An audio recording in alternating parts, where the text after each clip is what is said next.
Let's start there. And I think a lot of people out there, like me, are very interested in this conversation and this topic because everybody's got their own opinions, right? Right. And everybody's starting their own movements, right? Mm-hmm. And some people start with their depictions of who he actually is, and some people got him hung up. We can talk about it later on. Chow Pao, that was his name, Chow Pao. Cool guy.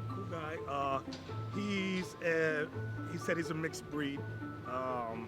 Not too sure about his ancestry too much, and that's why Christ told us to avoid endless genealogies. You're going to meet those men and women who are of quote unquote heavy mixing of this one from that one, this from this one, and they're not going to be certain about who their fathers are. So, but if they believe, let them come. So, anyway, back to the subject. Chow Pao.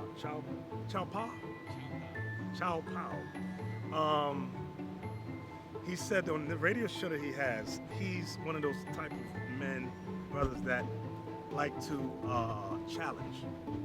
But on the show, when we dropped the gospel, he said it took him off guard because he never heard it.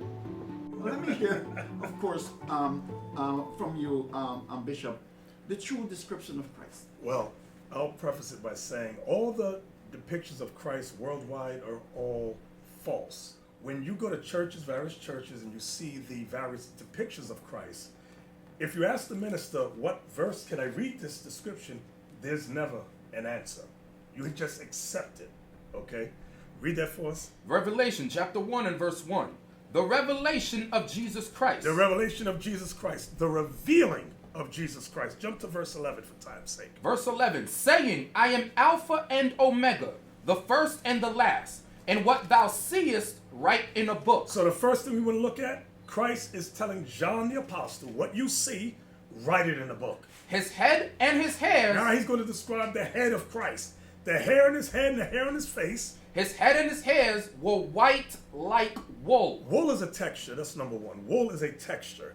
When you look up the word wool in Old Bible Dictionary, it says hair of Negroes. That's what it says. Back to Revelation chapter 1 and verse 15. Now here it comes. And his feet. Now he looks at the feet of Christ. Like unto fine brass. Brass is brown. That's number one. A very light brown. Go ahead. As if they burned in a furnace. Now you take that brown brass and you burn it. What happens? It turns black. You mean to tell me these Christian scholars never read that? Or they've read it. They chose not to teach the slaves that. They said if we teach them that Christ looks like them, they might actually unite and overthrow us. We got to keep them at the bottom of society. They must stay oppressed and hate each other. And they've done an excellent job, I do say. So the Bible describes Jesus Christ.